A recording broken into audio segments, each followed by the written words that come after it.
The CEO invited me to lunch simply to inform me that we are going in a new route. After creating the technology section from scratch, I was replaced by the owner's nephew.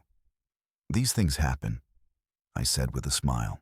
Nobody knew that I had predicted it for months. "My name is Martin, I'm 42, and I've been the backbone of Riverton Manufacturing's IT system for 11 years. Not that you'd know from our company's website or quarterly reports. When we were still running Windows XP and storing passwords on sticky notes, I started from scratch with our network security. Turned a 5-person support desk into a 30-person operation that kept 3 production plants functioning around the clock. The machines do not stop in Milwaukee, and neither did I. I wasn't even supposed to stay there that long. I took the work as a stopgap following my divorce, something to keep me busy, until I figured out what to do next. But I was quite excellent at it. And somewhere along the road, those systems and networks became mine, not legally, but in every way that mattered. The meal was at Maxwell's, a restaurant with white tablecloths, where CEOs bring clients they wish to impress. Not the kind of place where you fire someone, but Grant Campbell. Our CEO was constantly concerned with appearances. "Martin, you've been invaluable," he added as he cut his steak. "But we need new viewpoints, someone with a vision for where technology is going." Translation: we've found someone cheaper who won't object when the board makes dumb decisions. Harrison's nephew recently completed his master's degree at MIT. He is a talented student who specializes in digital transformation. I nodded and took a sip of water. "Who will handle the transition?" Grant appeared happy that I wasn't causing a scene. "You will have 6 weeks. We will make an announcement following the quarterly all-hands meeting." I signed the NDA he brought before dessert arrived, smiled, shook his hand, and explained that business decisions had to be made. Back at my desk, I discovered that my admin privileges had already been reduced. My name was deleted from the leadership team email chain. They had made their decision before lunch, maybe several weeks before. That night, I could not sleep. Not from rage, but there was plenty. Not for fear of obtaining a new career, but because of something I saw in the server logs 3 months ago. Small, illegal access attempts from an IP address tracked back to the executive floor. Someone is snooping around in systems they didn't know existed, looking at my documentation, security policies, and backup plans. They weren't simply replacing me. They wanted to know everything I knew first. I relocated to Milwaukee 16 years ago, following Julia after we married. She left a decent security job in Minneapolis to attend graduate school here. We were young and ambitious. I thought I'd find something. The divorce surprised me. 7 years of constructing a life, and then documents appear on the kitchen counter. "We desire different things," she explained. "No fights, no warning flags. Just finished." Riverton hired me when I was sleeping on my brother's couch. They required someone to repair their failing network infrastructure following a ransomware assault. I was meant to be temporary, but I recognized potential. These manufacturing workers were familiar with machinery, but not computers. Their entire organization, including millions of dollars in equipment and hundreds of jobs, was running on obsolete systems that were just one crash away from disaster. I presented Grant with a 5-year overhaul plan. He handed me the budget and allowed me to work. For 3 years, I saw very little daylight. Each network was completely rebuilt. Trained personnel, backup and fail-safe procedures were implemented. When the Northeast blackout occurred, we were the only facility in the region that remained operational. The board took notice. Grant began taking me to meetings. My budget has tripled. I hired a team of good people, including Rachel, who became my right hand, and Marco, who could code his way out of any problem. We weren't just about IT anymore. We were the reason Riverton could assure clients that they would never miss a deadline. Walter Wells, the majority owner, shook my hand during the company's Christmas party in 2019. You transformed us into a modern operation, he explained. We could not have expanded without your systems. I felt I had found my place somewhere I belonged. The first crack occurred last September. A consultant arrived unannounced to assess our digital infrastructure. He asked basic questions regarding the systems I had created myself. When I questioned who authorized the audit, he referenced the executive team before changing the subject. Then I lost access to the board meeting minutes on the shared drive. The explanation read, "Server cleanup." Grant began canceling our weekly briefings in December, always giving a valid reason. At the New Year leadership retreat, I overheard Walter discussing his nephew's graduation. He claimed to be brilliant with computers. Silicon Valley corporations are competing for him. I didn't think much about it. Should have. Rachel informed me about a meeting she had been invited to, a strategic planning session that I should have conducted. When she mentioned my name, Grant shifted the conversation. "Something felt off," she stated, "as if they were planned around you." I brushed it off. My ex used to describe me as being loyal to a fault. 2 days after lunch, I stood in the server room at 7 p.m., long after everyone else had gone home. The gentle hum of machinery has always soothed me. These server racks with their blinking lights and cooling systems. I had chosen every component, designed the redundancies. This was my space. I ran my palm over the edge of the main console, hiding 11 years of my life behind these walls. Working late, I turned to see Harrison's nephew Tyler Blake waiting in the doorway. Clean-cut, nice watch, and casual confidence. He couldn't have been older than 30. "Just standard inspections," I explained. "Do you need anything?" "Getting the lay of the land." He walked in as if he already owned the house. "Grant stated that you would show me around soon." Did he? Tyler examined the server settings. Impressive setup, while somewhat outdated but solid. Old school. I had upgraded these systems 8 months ago. He continued, "Your documentation is thorough. I've been reading through your protocols. I have some thoughts for modernizing." He said it as though he was doing me a favor. I look forward to hearing them. The words tasted of chalk. After he departed, I sat down at my desk. I opened the access logs. Nathan's credentials were created 3 weeks before my lunch with Preston. He had been granted top-level administrative access. I've already viewed my whole documentation library. I took out my phone and messaged Marco. "Can we meet tomorrow before work? Coffee at Joe's, 6:30 p.m. That night, I drove to the lakefront and parked where Julia and I used to watch the sunset. The river appeared black under the cold sky. I recalled the day Grant elevated me to director. He said, "You're the backbone of this place. We couldn't run without you." It turns out that backbones are also interchangeable. Marco was already at the coffee shop when I arrived the next morning with black circles under his eyes. He knew there was something wrong. "They're phasing me out," I stated without hesitation. He nodded slowly. "I imagine they'd been asking strange questions and making me explain your systems. When it's been a couple weeks now." He looked down at his coffee. "I am sorry, man. I should have told you." I did not blame him. Marco had children and a mortgage. "What is your plan?" he inquired. I had no idea I had one until he asked, but sitting there watching early morning commuters rush past the window, something settled inside me. I hadn't felt this clear since I found Ellie's divorce papers. "They believe everything is in the documentation," I stated calmly. However, we both know it isn't. Marco leaned forwards. "The proprietary tools and workarounds." I nodded.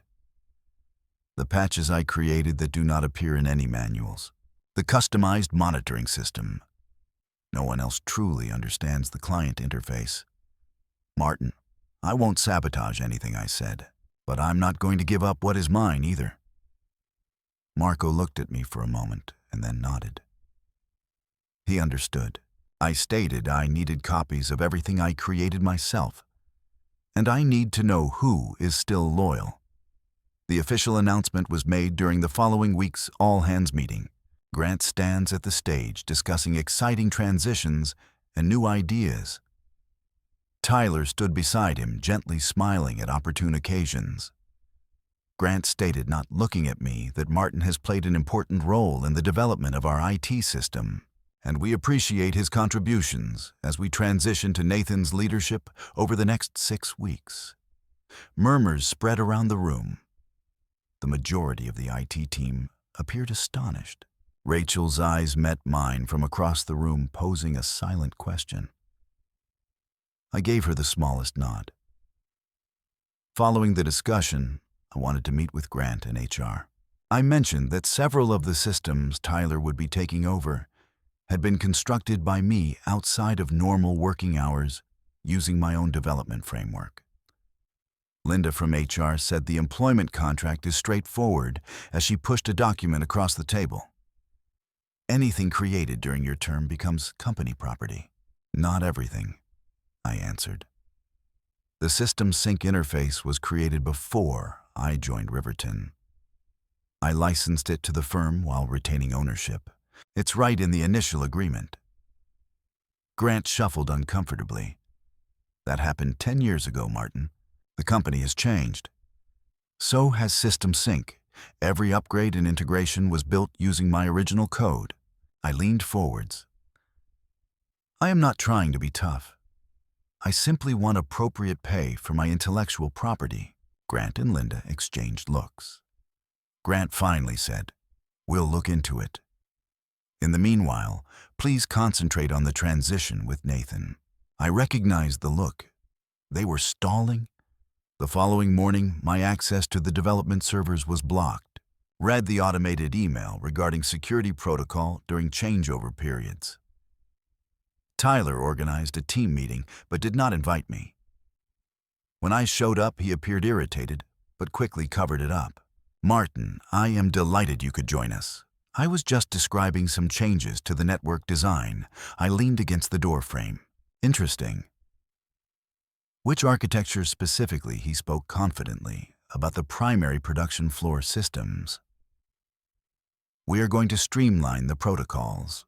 These protocols prevent machine malfunctions during peak loads," I stated evenly. "They are specifically built for our equipment." Nathan's smile tightened. "Such sophisticated workarounds are unnecessary in modern systems." Rachel interjected, "They are not workarounds. They are required adaptations for our specific hardware.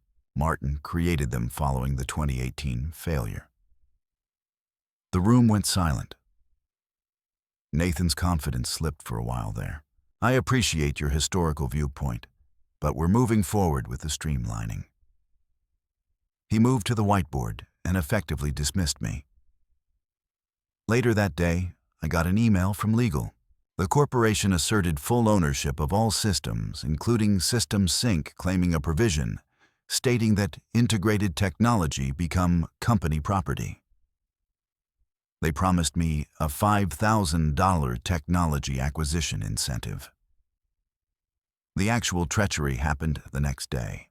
I noticed Tyler had planned one-on-one sessions with each of my team members rather than transition discussions or comprehensive job assessments. He was considering who to keep. Marco texted me afterwards. He wondered if your systems were truly required or simply overcomplicated, hoping for criticism. That night, I discovered an email from one of our vendors in my personal inbox. They were perplexed about the new licensing agreement Riverton had brought over, which I was unaware of. I opened up the document. Grant had signed an agreement to shift all of my unique supplier integrations to a third-party vendor, Nathan's former classmate's firm. They weren't simply forcing me out. They were demolishing and selling what I had made. When I tried to access the backup servers to get my original code, my privileges were completely revoked. It's game on. I needed leverage fast. Riverton hadn't simply been careless, they had been calculating. The timing was becoming clearer. Tyler had been brought in months ago to examine my systems and prepare to replace me while obtaining all of my knowledge. That night, I contacted Darren Phillips, a network security specialist I had previously worked with. We met in a diner down the highway, where CEOs like Grant would never visit. After I detailed the problem, Darren responded, "You're in a difficult position legally, but something isn't adding up. Why are you being pushed out now? Well, the company is doing nicely." "That is what I can't figure out," I admitted. He suggested, "Let me dig around.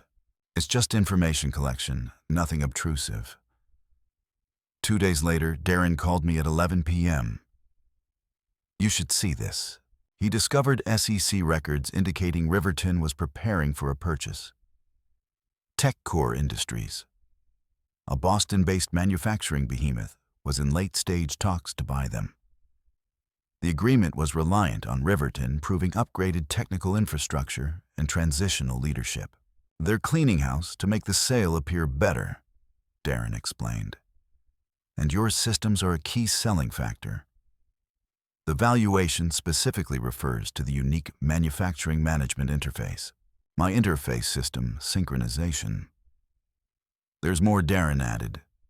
Walter Wells sold the majority of his shares last quarter. The transaction would primarily benefit Grant and the leadership team. They are offered golden parachutes and executive jobs at TechCore. The acquisition was not the breaking point for me. It was discovering emails indicating Grant and Walter had considered replacing me over 6 months prior. While I was working all night to address a serious security issue, they were interviewing Nathan. I drove to the old industrial area, where I had initially sketched the system sync design as an idea. I sat in my car till daybreak, watching the sky become gray above abandoned warehouses. When I arrived home, I discovered an old external hard drive in my closet, plugged it in, and found what I was looking for. The original system sync code prior to Riverton. The documentation shows that I began development 8 months before joining the company. I also found the emails. Grant expressly requested that I integrate system sync with Riverton systems. He acknowledged that it was my unique tool. His vow to formalize ownership once things settled down. I had trusted him. Fool me. The next day, Tyler summoned me to a meeting with Grant and Linda from HR. Grant stated unequivocally, "We're accelerating the transition. Your final day will be next Friday." I made a notation of 2 weeks instead of 6. "Is there any special reason Tyler has shown excellent talent?" Linda said effortlessly. "And to be honest, Martin, your attitude hasn't helped the transition go well." I nodded slowly. "I see. We'll need you to finish all documentation and training by Wednesday," Tyler explained. "Of course," I replied with a firm voice. "And who owns System Sync?" "Have you had a chance to review the original agreements?" Preston's expression stiffened. "Our legal staff found that all integrated systems are company-owned. Martin's separation package is considerable. I recommend you take it." I stood up. "I'll have my lawyer check everything." Grant warned against making this difficult. It will not change the outcome. As I walked out, I texted Marco. "Tonight, we'll go with Plan B." 7 hours later, Marco handed me a flash drive in the parking lot of a supermarket. "Everything you asked for," he added gently. "Original code bases, deployment logs, and authentication keys."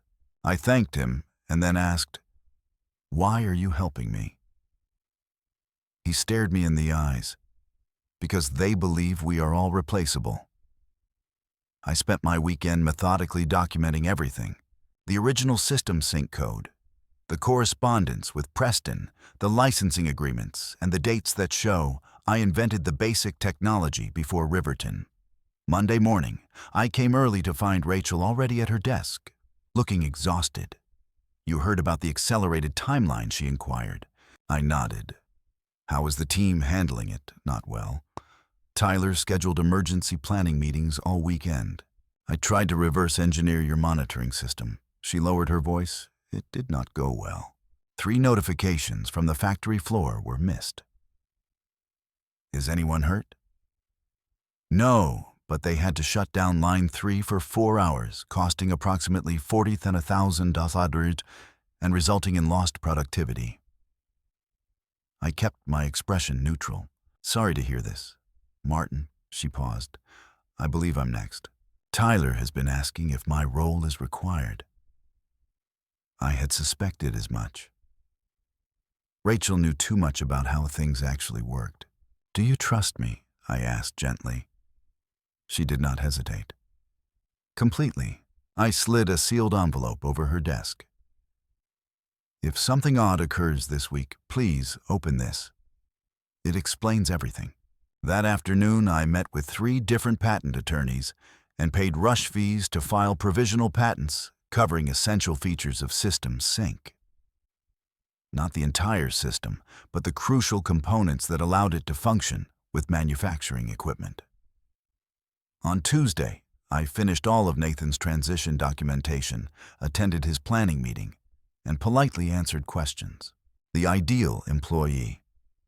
Meanwhile, Darren assisted me in setting up a safe offshore server. By midnight, I'd migrated all of my original code there. I developed a standalone version of System Sync that would operate independently of Riverton's infrastructure. Wednesday morning, I discovered an email from TechCorp Industries on my personal account. An invitation to talk about shared commercial interests at their regional office. They had heard I was leaving Riverton and were interested in my expertise. Someone was hedging their bet. I sent the email to my lawyer and then called TechCorp's VP of Operations. I suggested we meet after my formal departure from Riverton. He consented quickly. That night, I carried out the crucial component of my strategy. I used Marco's saved access credentials to update 3 important System Sync components.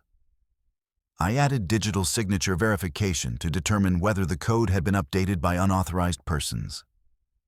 I changed the license to expire in exactly 8 days the day following my official departure. I established a clear legal transition path. If a formal licensing agreement is signed, the system will continue to work. Nothing damaging, nothing malevolent.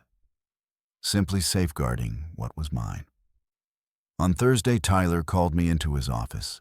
Some team members have reported that you have been acting suspiciously, he stated.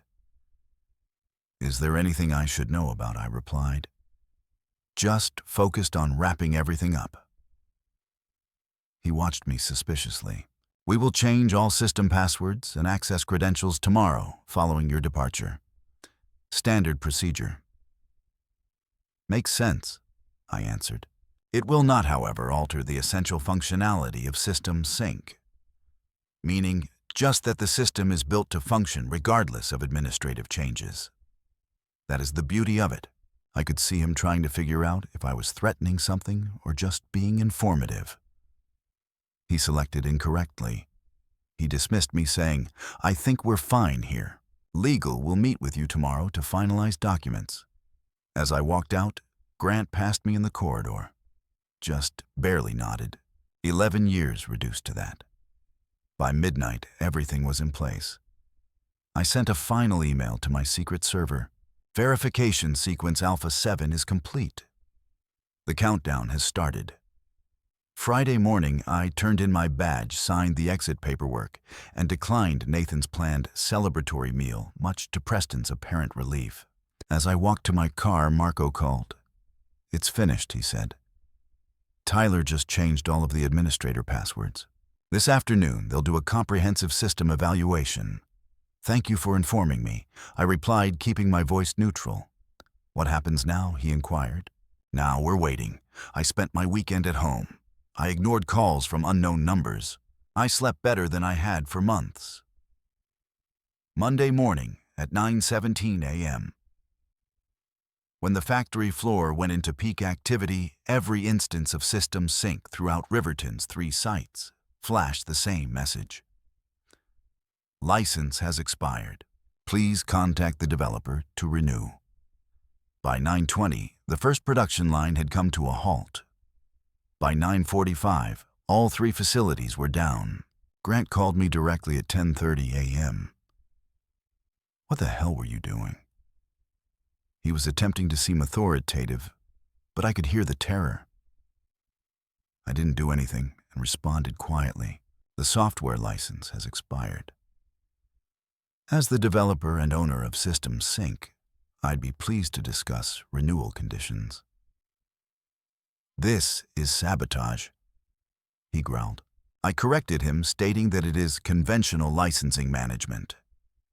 Check out the original integration agreement from 11 years ago. Clause 7 expressly indicates that Riverton was leasing the technology rather than purchasing it. Silence on the line. I sent an appropriate licensing agreement to your legal department, I said. The terminology is simple.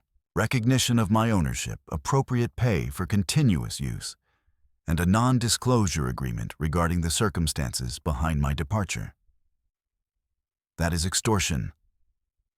I said, that's business. These things occur. By 3 p.m., their lawyers had read my documents. By 5 p.m., the deal was signed. 3 days later, I sat down with TechCorp's Vice President of Operations in their downtown headquarters. He slid the contract across the table. We're still purchasing Riverton, he explained. However, we want you to lead the technical integration. As a consultant, not an employee. The compensation was twice what Riverton had paid me. I have full control over my working hours and location. What about Nathan? I asked. The vice president's expression soured slightly.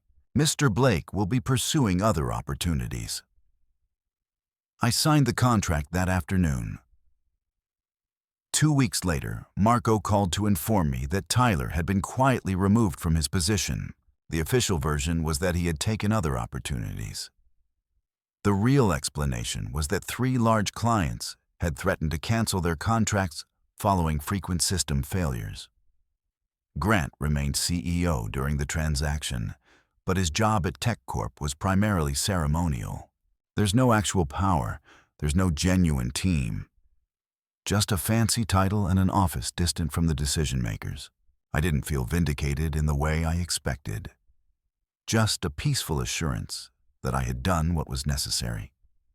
The following month, I used my first consulting check to make a down payment on a tiny cabin near the lake. Nothing extravagant, just a peaceful setting with a deck facing the ocean. Somewhere, I could see the sun set and rise again. 3 months later, Rachel joined my consulting team, followed by Marco. Eventually, half of my old department worked with me rather than for me. Partners in a thriving business.